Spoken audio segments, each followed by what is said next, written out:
Today is January 8th, 2023. Like I said, over the last few days, it's got better. People from Faith Family Church quit up kind of pulling after me. One of the guys that go to my church, him and his wife and his kid, we already told them we're not going to follow around no more. We already know all the tapes before with them and not her. Because it's already been, they've took credit for it. They've told over 10 people in the Confession of Eric.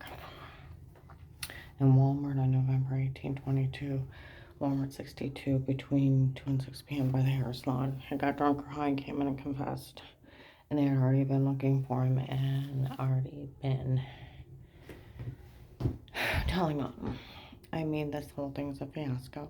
It's a big setup from my ex-husband's girlfriend's family. And I'll tell you what, with them kicking at my door, he already made up his excuses that he thought it was another realtor passing out keys 6 days after we closed, which would be impossible. And they don't pass out keys, they leave in a lockbox. He would tell his children he didn't know anything about it, that it had been her on her own and their family.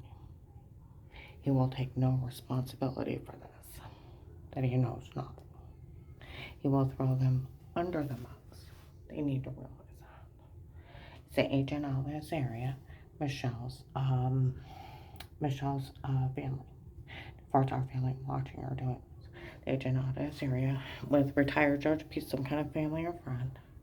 And since, like they said on January 5th, 2023 in Macy's, her husband was dating that agent's daughter. For a long time before she called the FBI, he had no right touching that case and picking it up. He needs to be finding her money. And these people never need to say a word to her ever again. He's the one that bullied me into a false statement under threat of arrest. He's the one that made up that crazy scenario. If you tell someone, oh, she's crazy, no one can help you. He didn't put that in a court order. No sitting judge would sign that court order because it's badgering, it's bullying somebody. And failure to protect his abuse and misconduct. He was just trying to keep me quiet. These people took him literally. While he stole from the federal government, he stole over $300,000 from my case alone. I told you that Alex showed up and him and his family were driving old Fords, old Toyotas. Do you know what happened within the first 2 months? $80,000 trucks. Great big ones, each and every one of them. Where they get it? They walked around me in Walmart. Will came up with an idea to make more money off this case.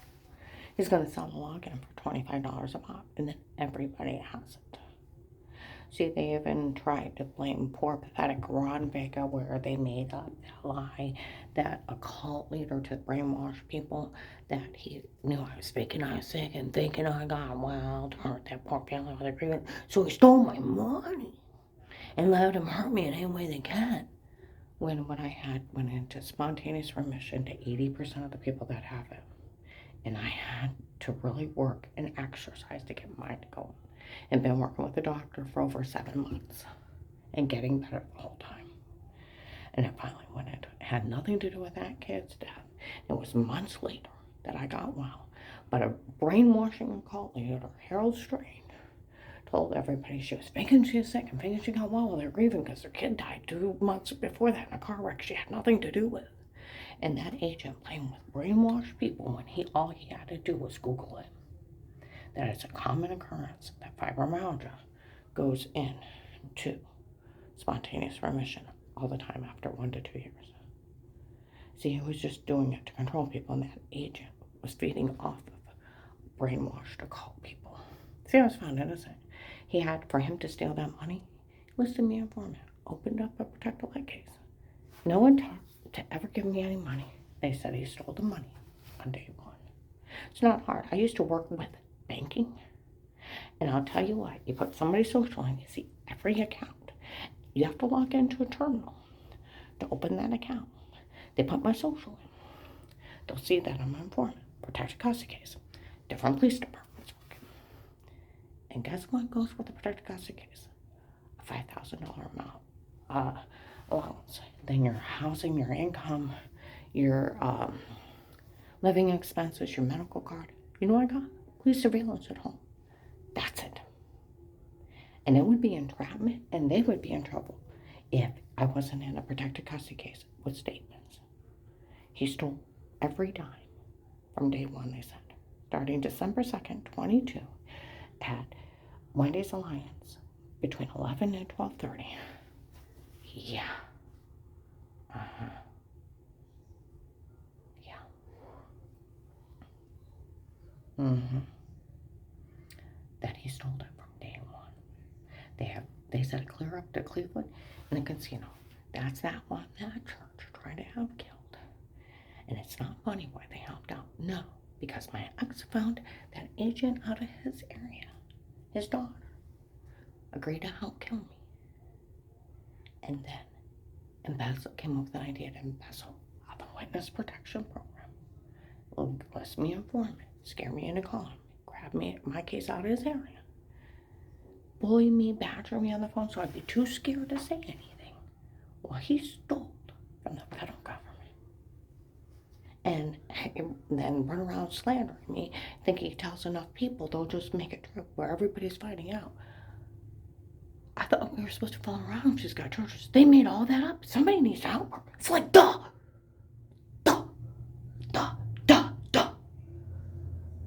Everything's made up on me. I saw an innocent of everything in 2018. It is just the agent out of his area with retired Judge Beat's puppy dad, grandpa. Michelle's his daughter, Alex, his son, or nephew. And Bill from the Freemason, the same thing. For it's our family watching her doing this. They're sick, psychotic serial killers and it with drug dealers. And they made millions off this case by the sale of police information. He's the one that went and told on me to pay my charge, verified by a Stark County sheriff. And since they sold the lock-in, everybody knows. And like the guy from my church, nobody's gonna follow around anymore. We already told them we knew their tapes before were them and not her, where they raped for shower scenes and date rape drugged me. And over 10 people told the police, and the police have told people to leave me alone, that none of this is funny. They were talking about the casino. That's the one that church tried to have killed. And why they helped out, we all know none of this is funny. Clear up in Cleveland. They talked about Pennsylvania. It's just them stealing from the case. Someone needs to stop them. I bet I'm not their only victim. They're serial killers mixed in with drug dealers. You know what happens when an agent or an officer gets mixed up in drugs? They become scary, scary bad